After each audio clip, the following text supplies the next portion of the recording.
गुफ्तगू का सिलसिला आगे बढ़ाते हैं। अभी ब्रेक के बाद डॉक्टर मोहम्मद हसनैन साहब भी हमें ज्वाइन कर चुके हैं। अस्सलाम वालेकुम डॉक्टर साहब, वेलकम। डॉक्टर साहब, आज हम बात करने जा रहे हैं कि खुशू खुजू वाली नमाज क्या है और दीन इस्लाम में नमाज की क्या अहमियत बताई गई है। अभी डॉक्टर साहब से भी गुफ्तगू जा रही थी। आपसे मेरा ये सवाल है कि खुशू खुजू वाली नमाज का हुक्म तो दे दिया गया है, लेकिन खुशू खुजू पैदा किस तरह से किया जाए और कैसे पता चलेगी कि ये खुशू खुजू वाली नमाज थी जो हमने अदा किया।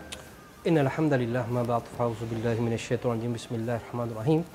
अल्लाह ताला ने कुरान करीम के अंदर जहाँ मोमिनीन की सिफ़ात को बयान किया, उसके अंदर एक सिफ़त ये भी बयान की कि अल्लज़ीना हुम फ़ी सलातिहिम ख़ाशिऊन, कि वो अपनी नमाज़ों को खुशू के साथ अदा करने वाले हैं। दो अल्फाज इसमें इस्तेमाल किए जाते हैं, खुशू और खुशू के। उलमा ने ये बात लिखी है कि नमाज को उसकी तमाम शराइत के साथ अदा करना खुशू और खुशू के मुताबिक है। यानी कि सबसे बड़ी बात यह है कि समझा जाए कि नमाज क्या है। कुरान करीम के अंदर जहाँ इब्तदाई हुक्म आया, या अय्युहल्लज़ीना आमनू ला तक़रबुस्सलात व अंतुम सुकरा, ए ईमान वालो नमाज के करीब भी मत आओ अंतुम सुकरा, जबकि तुम नशे की हालत में हो। हत्ता यहाँ तक तालमू मा तक़ूलून, तुम ये समझ पाओ कि तुम क्या कह रहे हो। इसका मतलब ये हुआ कि जहाँ अल्लाह तबारिक व तआला ने अपनी बारगाह में आने से रोका, वहाँ ये भी हुक्म फरमाया कि तब तक तुमने रुके रहना है जब तक तुम जो अल्फाज अदा कर रहे हो तुम्हें इसके बारे में इल्म हो। हज़रत अब्दुल्लाह बिन मसूद की एक रवायत हमें मिलती हैं जिसमें नबी करीम सल्लल्लाहु अलैहि वसल्लम फरमाया ला सलाता मा अक़लता मिन्हा लैसा लका मिन सलाता इल्ला मा अक़लतु मिन्हा, उस शख्स की नमाज नहीं होगी अक़लतु मिन्हा, जो समझ के नहीं पढ़ता नमाज को। इसी तरह एक हदीस में और आता है, नबी सल्लल्लाहु अलैहि वसल्लम ने फरमाया ला सलाता इल्ला बिहुज़ूरिल क़ल्ब, उस शख्स की नमाज नहीं होती जो दिल की तवज्जो के साथ नहीं पढ़ता। अच्छा, इससे हमें ये पता चल गया कि नमाज को उसकी तमाम तर अरकान और तादील अरकान के साथ अदा करना चाहिए। अभी आपका वो सवाल कि वो कैसे पैदा हो, जिस तरह जिब्रील अमीन के बारे में आता है कि नबी वसल्लम के पास आए और आपसे सवाल की, जिसको जिब्रील हदीस कहा जाता है, बड़ी मशहूर और मारूफ हदीस हैं।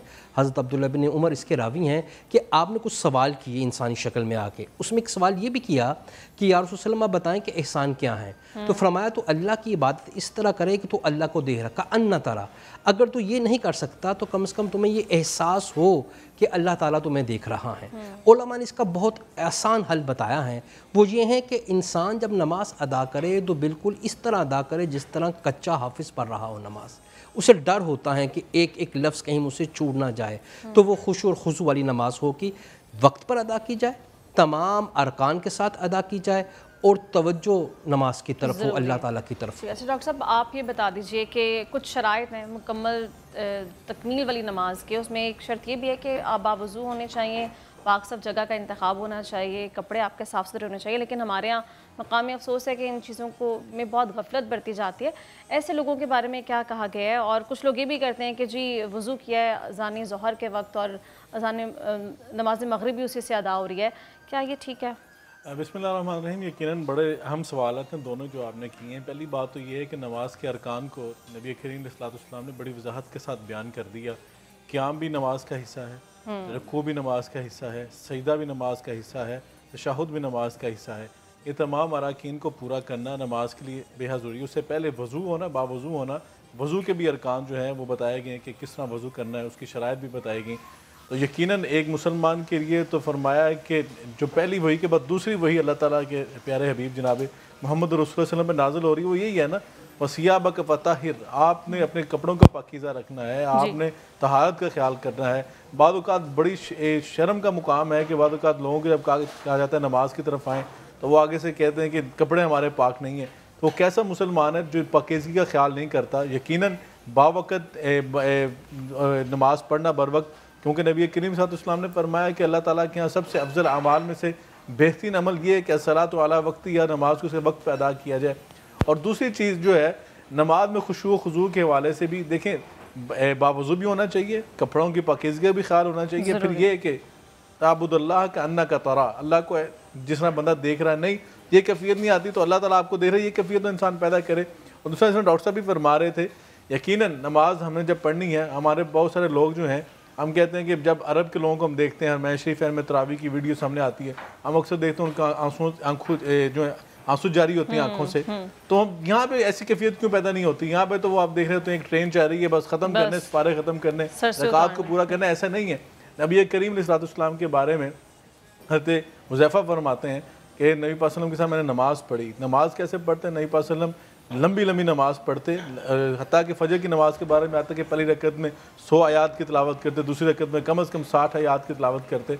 और कैसे पढ़ते कि नबी पाक सल्लम एक एक आयत करके रुकते, और क्योंकि आपके ऊपर कुरान पाक नाज़िल हो रहा है तो आपको तो आपसे ज़्यादा मफ़हूम समझने वाला कौन है, आप तो समझाने वाले। तो हमारे लिए लाजम ये है कि कुरान पाक का तर्जमा कम से कम तो आना चाहिए, नहीं आता नमाज का तर्जमा तो पढ़े ना कम से कम। नबी करीम सल्लल्लाहु अलैहि वसल्लम ने फरमाया कि अल्लाह ताला ने फरमाया कि मैंने नमाज के 2 हिस्से रखे हैं, 50-50% किया है, आधा बंदों के लिए आधा अपने लिए। अब जब बंदा बढ़ता है अल्हम्दुलिल्लाह रब्बिल आलमीन, अल्लाह की तारीफ़ें कर रहा है, अर्रहमान रहीम अल्लाह की सिफ़ात को बयान कर रहा है, मालिक यौमिद्दीन अल्लाह की सिफ़ात बयान, आगे जाके इय्याका नअबुदु व इय्याका नस्तईन इहदिना सिरातल मुस्तकीम, इंसान अपने लिए मांग रहा है, अल्लाह तेरी इबादत करते हैं, तुझसे मदद मांगते हैं, तुझसे सीधा रास्ता जो है वो तलब कर रहे हैं, हमारे पे इनामात फरमाए जिसने तूने अपने नेक बंदों पे इनामात फरमाए।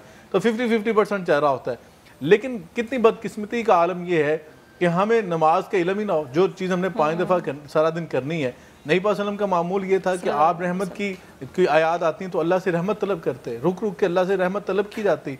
जहाँ पर अल्लाह की सख्ती का जिक्र होता तो अल्लाह के हबीब जो हैं वो अपनी उम्मत के लिए अल्लाह से सवाल करते बख्शिश का, मगफरत का। और एक आयत के बारे में हज़रत हुज़ैफ़ा फरमाते हैं कि नबी पाक सल्लम जो यहाँ पर जब आए, मैं इन तज़ीबहुम फ़इन्नहुम इबादुक, अल्लाह अगर ये तेरे बंदे हैं, अगर तूने अज़ाब दे तेरे बंदे हैं, वह इन तग़फ़िर लहुम, अगर तूने बख्श दे फ़इन्नका अंतल अज़ीज़ुल हकीम, अल्लाह ताला तो गालिब है, हिकमत वाला है। तो वहाँ पे बार बार अल्लाह के रसूल इन आयात को दोहरा रहे हैं, जो आंसू जो हैं वो आंखों से जारी हैं, रो रहे हैं ज़ारों के तार। तो नमाज का ये तरीका हमें सिखाया गया। और इसी तरह खुद नमाज के क़याम के बारे में, लंबा जो क़याम है उसके बारे में उम्मुल मोमिनीन सैयदा आयशा सिद्दीक़ा रज़ियल्लाहु ताला अन्हा जो हैं वो क्या करती हैं, आका अलैहिस्सलातु वस्सलाम इतना लंबा क़याम करते, इतना तवील पढ़ते हैं कि आप मसूमुल ख़ता हैं, सैयदुल अव्वलीन हैं, सैयदुल आखिरीन हैं, तो आपके पाँव मुबारक में वरम आ जाता, स्वेलिंग हो जाती, सूज जाते, बाज़ औक़ात पाँव की जो पिंडलियाँ एड़ियाँ हैं उनसे खून रिसना शुरू हो जाता। तो उम्मुल मोमिनीन सैयदा आयशा सिद्दीक़ा रज़ियल्लाहु ताला अन्हा जो रिवायत कर रही हैं वो अर्ज़ भी करती हैं कि ए अल्लाह के रसूल सल्लल्लाहु अलैहि वसल्लम, मेरे सर के ताज, आप इतना लंबा क़याम क्यों करते हैं? आप तो मसूमुल ख़ता हैं, आपने लोगों की शफाअत करनी है, आपने अपनी उम्मत की, तो आप इतना लंबा क्यों क़याम कर रहे हैं? तो आका अलैहिस्सलातु वस्सलाम ने फरमाया कि अफ़ला अन अकून अब्दन शकूरा, ए आयशा क्या मैं उस रब का शुक्रगुजार बंदा ना बनूँ कि जिसने मुझे दुर्रे यतीम से उठा कर बदरे मुनीर बना दिया है। आका अलैहिस्सलातु वस्सलाम ने अपनी सुन्नत, अपनी सीरत हमें ये बताई है कि नमाज जो है इसमें खुशू पैदा करना, यही नमाज के अंदर से हमें मिलना है। ला सलाता इल्ला मा खशियता, नमाज के अंदर वही हालत का अजर हमें मिल रहा है ना जो हमने खुशू के साथ पढ़ा है। और नबी करीम सल्लल्लाहु अलैहि वसल्लम ने फरमाया सबसे बेहतरीन तरीका नमाज में खुशू पैदा करने का ये है। हज़रत अबू अय्यूब अंसारी जैसे मशहूर सहाबी जो इसको रवायत करते हैं वो फरमाते हैं कि आका सल्लल्लाहु अलैहि वसल्लम ने फरमाया कि नमाज के अंदर अपनी मौत को याद करो जैसे तुम अपनी ज़िंदगी की आखिरी नमाज पढ़े हो। अगली नमाज नसीब शायद ना हो, तो जब बंदे के दिल में तसव्वुर हो कि शायद मेरी ज़िंदगी की आखिरी नमाज हो, किस कदर तवज्जो, किस कदर इन्हमाक के साथ उस नमाज को अदा करेगा। और सहाबा किराम रिज़वानुल्लाहि तआला अलैहिम अजमईन का हाल ये होता, नमाज तो नमाज, वो आका अलैहिस्सलाम की जब मजलिस में आपकी क्लास में बैठे होते कि उनके सर ऐसे बैठे होते थे स्टिल होकर, जैसे उनके सरों पे परिंदे बैठे हुए हैं कि हिलेंगे तो परिंदे उड़ जाएंगे। तो नमाज के अंदर उनकी हालत ये होती थी। हज़रत अली करमुल्लाह वजहुल करीम के बारे में आता है, हज़रत अली हैदर करार के बारे में, उनके पाँव में कोई तीर जो था वो पेवस्त हो गया।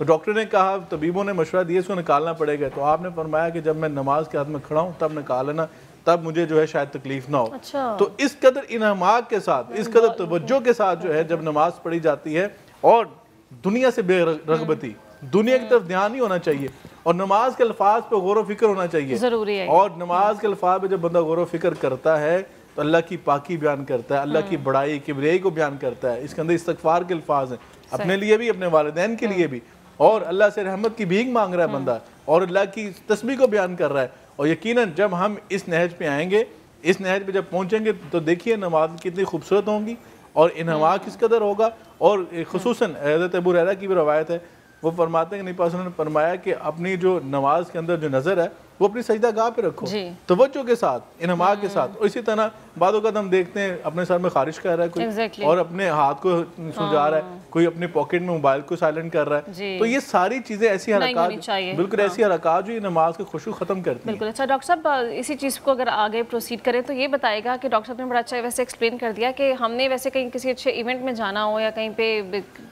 کسی بھی چیز میں شرکت کرنی ہو تو ہم اچھے سے کپڑے پہنتے ہیں، اچھے سے تیار ہوتے ہیں، لیکن نماز کے لیے ایسی چیزیں نہیں کرتے جب اللہ تعالیٰ کے سامنے ہم نے پیش ہونا ہے. تو یہ چیز بھی کتنی ایک تو غلط ہے، اور دوسرا یہ کہ ترجمہ جب ہمیں نہیں آتا تو وہ نماز ہم صرف زبان سے جو ادا کر رہے ہیں اس کا کیا فائدہ، کیا وہ قبول بھی ہو رہی ہے؟ اب یہ کالر ہے، ان سے ایک سوال لے لیتے ہیں، اس کا جواب بھی پھر بعد میں دیجیے گا. جی السلام علیکم. وعلیکم السلام. جی کون بات کر رہے ہیں اور کہاں سے بات کر رہے ہیں؟ میں خرم شہزاد بات کر رہا ہوں میڈم، لاہور سے. میرا سوال علماء کرام سے ہے کہ جو ظہر اور عصر کی نماز ہے اس میں جماعت میں جو امام کے پیچھے تیسری اور چوتھی رکعت میں سورہ فاتحہ پڑھنی چاہیے یا نہیں پڑھنی چاہیے؟ دوبارہ سوال اپنا ریپیٹ کیجیے گا خرم صاحب. سوال میرا یہ ہے کہ ظہر اور عصر کی نماز میں امام کے پیچھے جو ہے وہ تیسری یا چوتھی رکعت میں سورہ فاتحہ پڑھنی چاہیے یا نہیں پڑھنی چاہیے؟ تیسری یا چوتھی رکعت میں سورہ فاتحہ پڑھنی چاہیے یا نہیں پڑھنی چاہیے ڈاکٹر صاحب؟ دیکھیں اس میں جو احناف کی فقہ ہیں، احناف علماء کے نزدیک کسی میں بھی نہیں پڑھنی چاہیے نا. اچھا. جو امام کی قرات ہیں وہ مقتدی کی قرات ہیں، وہ اس کو خاموش سے سنے گا. اب سوال ہے اس کی آواز تو نہیں آ رہی تو وہ امام کے ہی قائم مقام ہوگا. صحیح. امام جو نماز پڑھ رہا ہے وہ در حقیقت مقتدی کی ہی نماز ہے. ٹھیک ہے. اس کے اندر احناف کی فقہ یہی ہے، اور پاکستان اور بر صغیر کے اندر احناف کی فقہ کو زیادہ فالو کیا جاتا ہے. دوسری بات یہ جو آپ کہہ رہے تھے نا کہ ہماری بات قسمت یہ رہی کہ ہمارے ملک کے اندر نماز کی کوئی ٹریننگ نہیں ہے، نماز کی کوئی ورک شاپ نہیں ہے. اب دیکھیں حدیث میں رسول نے فرمایا کہ تم اپنے بچوں کو نماز کی تلقین کرو اذا جب کہ وہ 7 سال کی عمر کو پہنچ جائے، اور 11 اور جب 10 سال کی عمر میں پہنچ جائے نماز نہ پڑھے فضربو، اس کو مارو، اس کو ڈانٹو. حالانکہ شریعت کے اندر نماز تو نہ 7 سال میں فرض ہو رہی ہیں نہ تو 10 سال میں فرض ہو رہی ہیں. نماز کی فرضیت کا تعلق تو اس کی بلوغت کے ساتھ ہیں. برصغیر پاک و مین میں عمومی طور پر 13-14 سال کے نوجوان کے اوپر نماز فرض ہوتی ہیں.